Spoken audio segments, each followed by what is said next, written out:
El demonio de la perversidad, de Edgar Allan Poe, narrado por Baldivo Begali.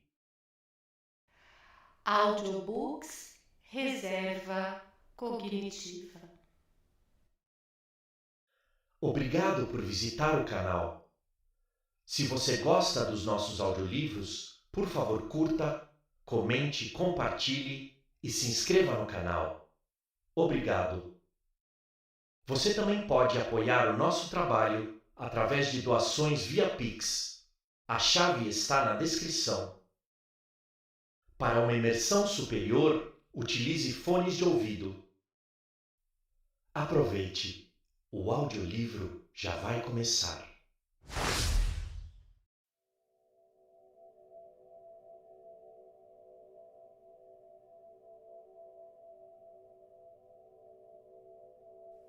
En la consideración de las facultades e impulsos de los prima mobilia del alma humana, los frenólogos han olvidado una tendencia que, aunque evidentemente existe como un sentimiento radical, primitivo, irreductible, los moralistas que los precedieron también habían pasado por alto.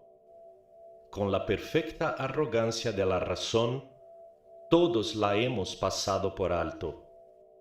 Hemos permitido que su existencia escapara a nuestro conocimiento tan solo por falta de creencia, de fe, sea fe en la revelación o fe en la cábala.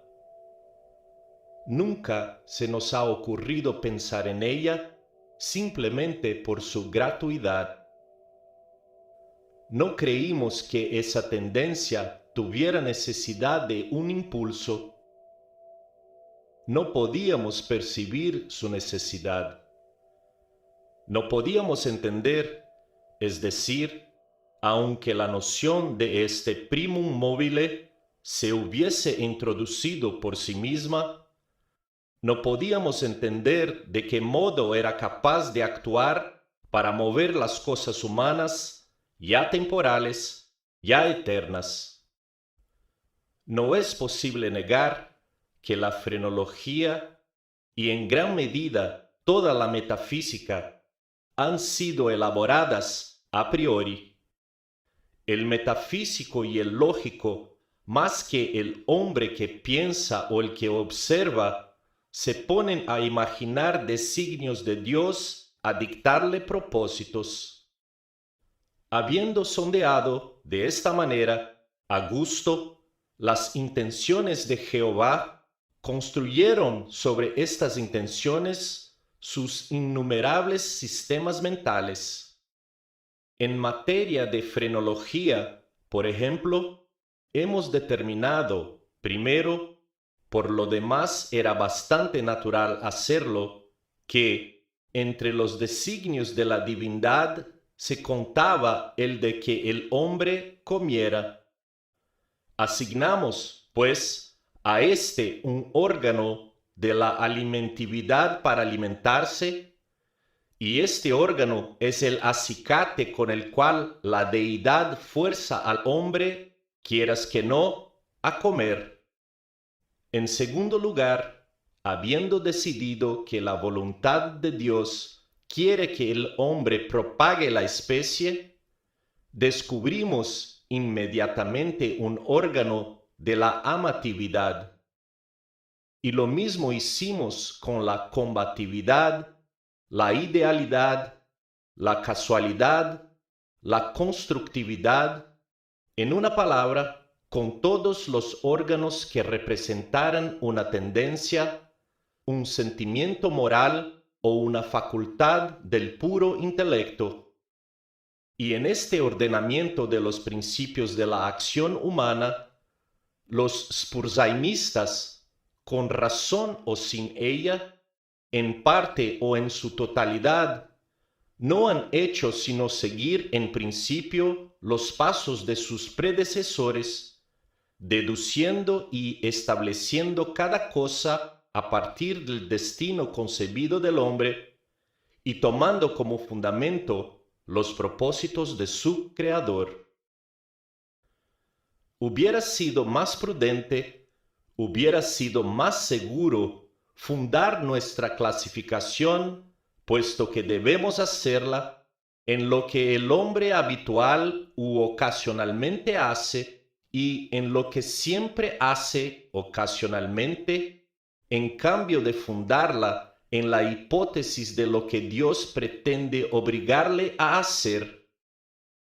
Si no podemos comprender a Dios en sus obras visibles, ¿cómo lo comprenderíamos en los inconcebibles pensamientos que dan vida a sus obras? Si no podemos entenderlo en sus criaturas objetivas, ¿cómo hemos de comprenderlo en sus tendencias esenciales y en las fases de la creación? La inducción a posteriori hubiera llevado a la frenología a admitir como principio innato y primitivo de la acción humana algo paradójico que podemos llamar perversidad, a falta de un término más característico. En el sentido que le doy es, en realidad, un móvil sin motivo, un motivo no motivado. Bajo sus incitaciones, actuamos sin objeto comprensible o, si esto se considera una contradicción en los términos, podemos llegar a modificar la proposición y decir que bajo sus incitaciones actuamos por la razón de que no deberíamos actuar. En teoría, ninguna razón puede ser más irrazonable, pero de hecho no hay ninguna más fuerte. Para ciertos espíritus, en ciertas condiciones llega a ser absolutamente irresistible. Tan seguro como respiro, sé que en la seguridad de la equivocación o el error de una acción cualquiera, reside con frecuencia la fuerza irresistible, la única que nos impele a su prosecución. Esta invencible tendencia a hacer el mal por el mal mismo no admitirá análisis o resolución en ulteriores elementos. Es un impulso radical, primitivo, elemental. Se dirá, lo sé, que cuando persistimos en nuestros actos porque sabemos que no deberíamos hacerlo, nuestra conducta no es, sino, una modificación de la que comúnmente provoca la combatividad de la frenología. Pero una mirada mostrará la falacia de esta idea. La combatividad a la cual se refiere la frenología tiene por esencia la necesidad de autodefensa. Es nuestra salvaguardia contra todo daño. Su principio concierne a nuestro bienestar y así el deseo de estar bien es excitado al mismo tiempo que su desarrollo.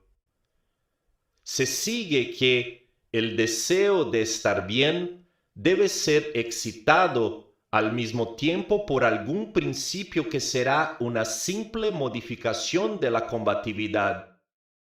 Pero en el caso de esto que llamamos perversidad, el deseo de estar bien no solo no se manifiesta, sino que existe un sentimiento fuertemente antagónico.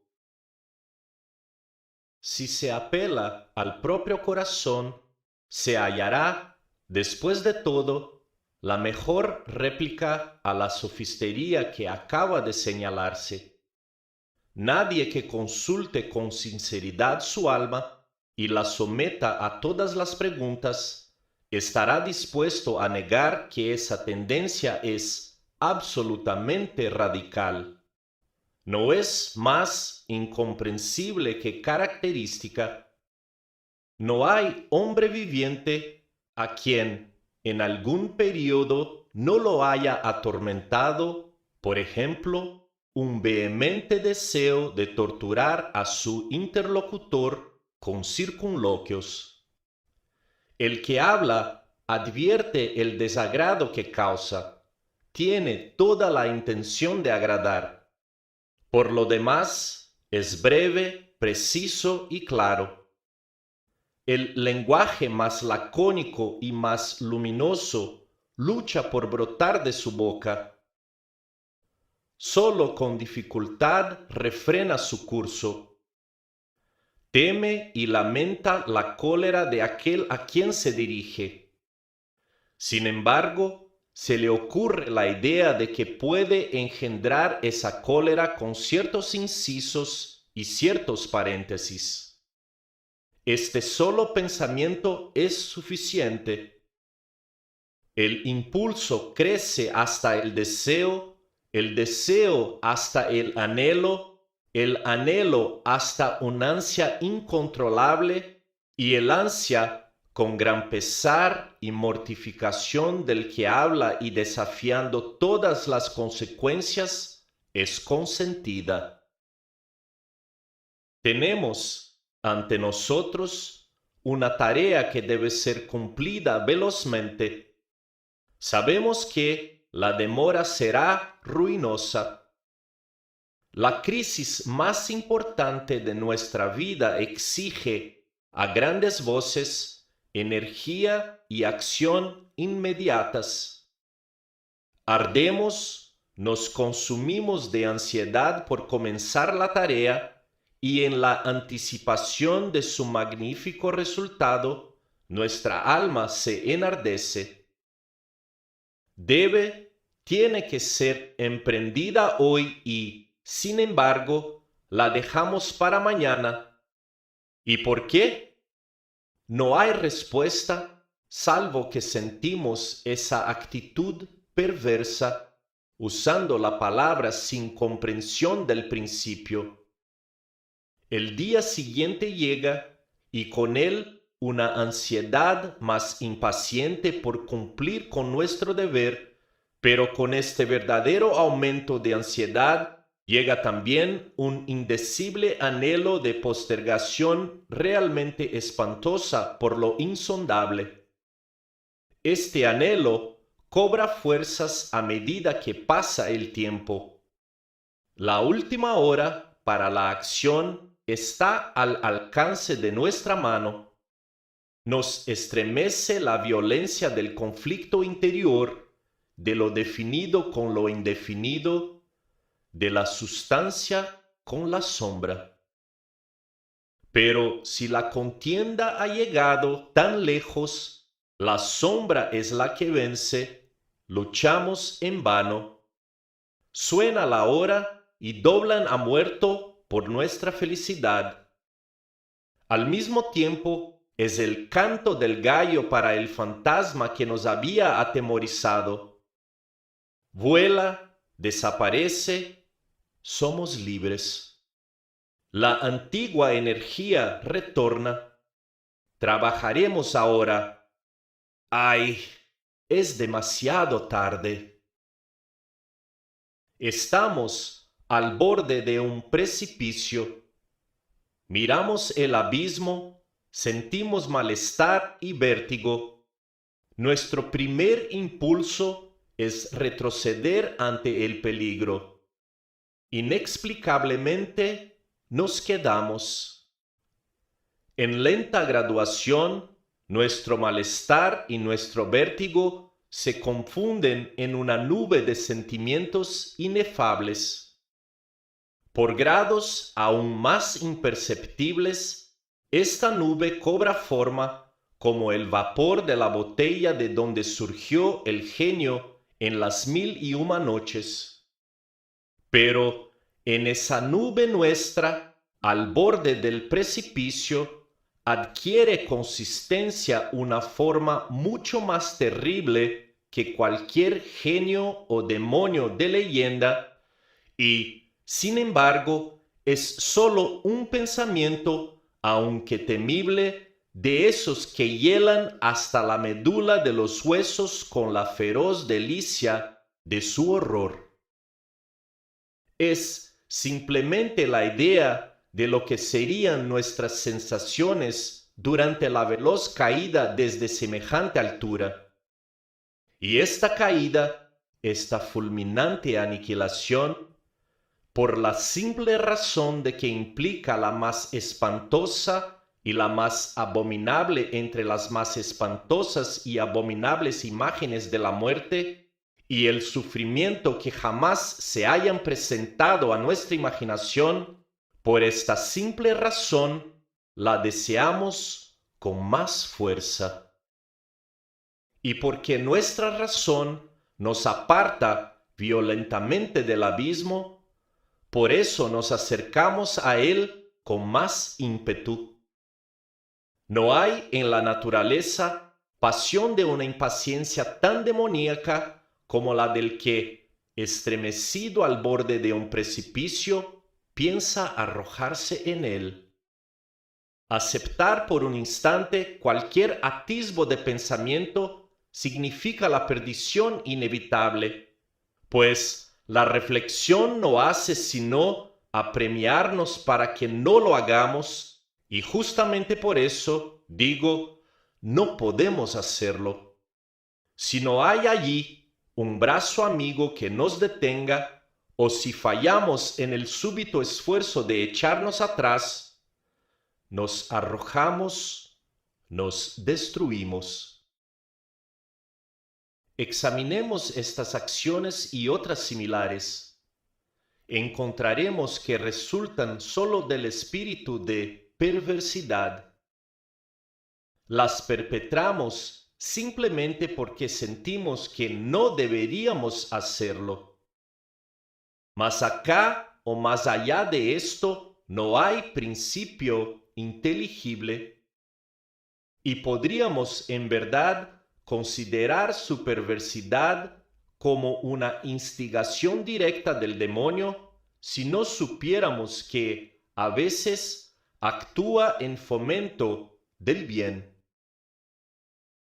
He hablado tanto que, en cierta medida, puedo responder a vuestra pregunta, puedo explicaros por qué estoy aquí, puedo mostraros algo que tendrá, por lo menos, una débil apariencia de justificación de estos grillos y esta celda de condenado que ocupo.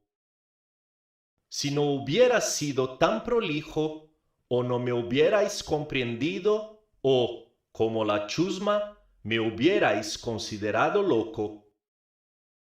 Ahora advertiréis fácilmente que soy una de las innumerables víctimas del demonio de la perversidad. Es imposible que acción alguna haya sido preparada con más perfecta deliberación. Semanas, meses enteros, medité en los medios del asesinato. Rechacé 1000 planes porque su realización implicaba una chance de ser descubierto. Por fin, leyendo algunas memorias francesas, encontré el relato de una enfermedad casi fatal sobrevenida a Madame Pilau por obra de una vela accidentalmente envenenada. La idea impresionó de inmediato mi imaginación. Sabía que mi víctima tenía la costumbre de leer en la cama. Sabía también que su habitación era pequeña y mal ventilada.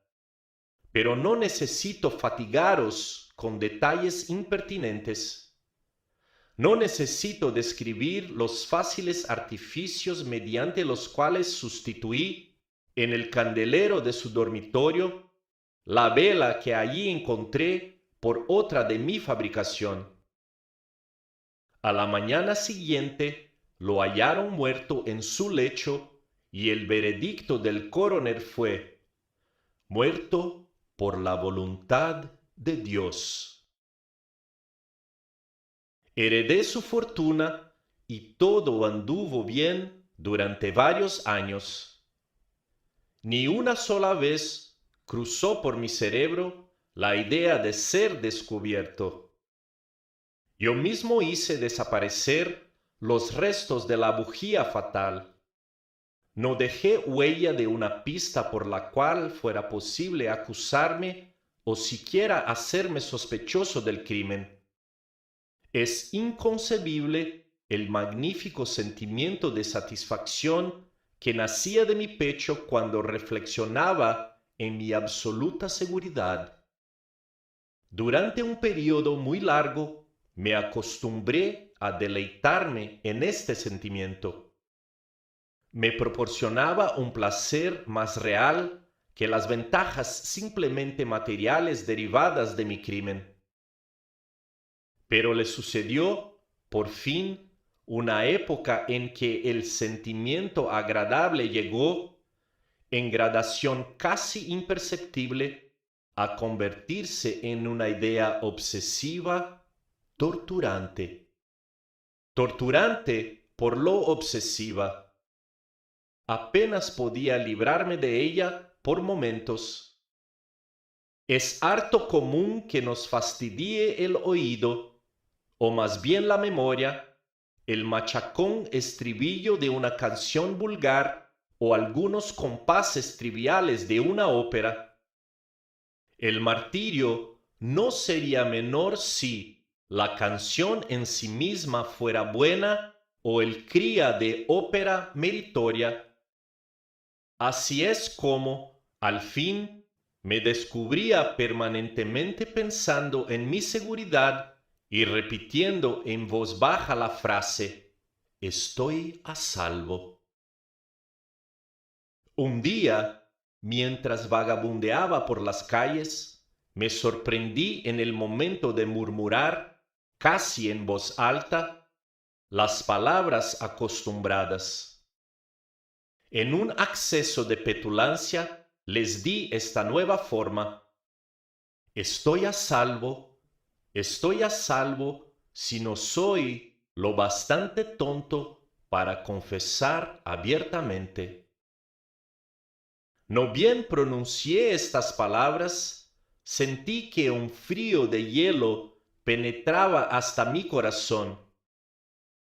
Tenía ya alguna experiencia de estos accesos de perversidad, cuya naturaleza he explicado no sin cierto esfuerzo, y recordaba que en ningún caso había resistido con éxito sus embates. Y ahora la casual insinuación de que podía ser lo bastante tonto para confesar el asesinato del cual era culpable se enfrentaba conmigo como la verdadera sombra de mi asesinado y me llamaba a la muerte. Al principio hice un esfuerzo para sacudir esta pesadilla de mi alma. Caminé vigorosamente, más rápido, cada vez más rápido, para terminar corriendo. Sentía un deseo enloquecedor de gritar con todas mis fuerzas. Cada ola sucesiva de mi pensamiento me abrumaba de terror, pues, yo sabía bien, demasiado bien, que pensar en mi situación era estar perdido. Aceleré aún más el paso, salté como un loco por las calles atestadas. Al fin, el populacho se alarmó y me persiguió. Sentí entonces la consumación de mi destino. Si hubiera podido arrancarme la lengua, lo habría hecho, pero una voz ruda resonó en mis oídos, una mano más ruda me aferró por el hombro. Me volví, abrí la boca para respirar. Por un momento experimenté todas las angustias del ahogo. Estaba ciego, sordo, aturdido. Y entonces, ¿Algún demonio invisible? Pensé, me golpeó con su ancha palma en la espalda. El secreto, largo tiempo prisionero, irrumpió de mi alma. Dicen que hablé con una articulación clara, pero con marcado énfasis y apasionada prisa, como si temiera una interrupción antes de concluir las breves pero densas frases que me entregaban al verdugo y al infierno.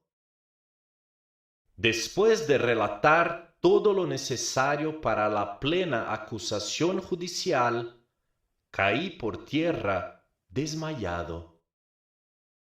Pero, ¿para qué diré más? Hoy tengo estas cadenas y estoy aquí. Mañana estaré libre. Pero, ¿dónde?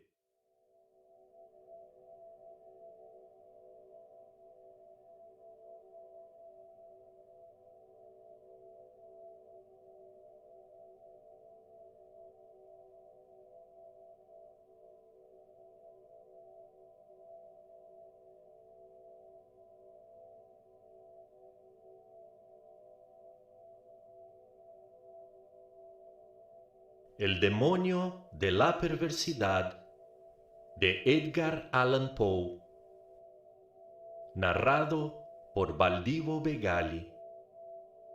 Fin.